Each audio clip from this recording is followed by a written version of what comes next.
మొన్న మా మామయ్య బిడ్డ లగ్గమని కారటిచ్చిండు. నిన్న మా బాబాయ్ కొడుకు లగ్గమని కారటిచ్చిపోయిండు.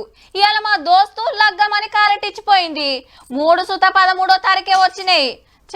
ఇప్పుడు ఏ పెళ్లికి పోవాలనో సమజైతలేదు.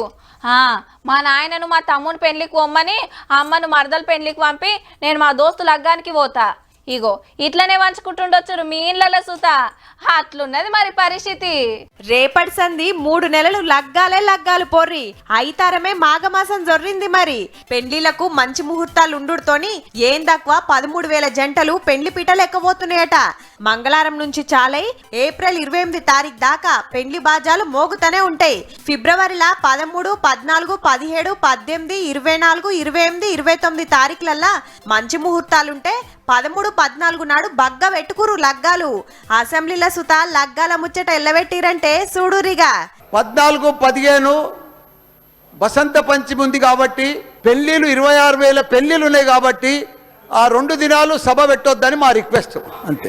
మార్చి 2-3 తారీఖులు సుత మంచి రోజులే. అటెన్కా ఫాల్గుణ మాసం చాలైతది.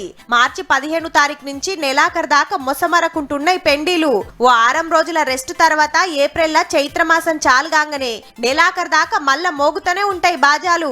ఇప్పటికే కళ్యాణ మండపాలు దొరుకుతలేవట ఆడాడా. నెల 2 నెలల ముందే బుకింగ్ చేసుకున్నోళ్ళు సుతున్నారు.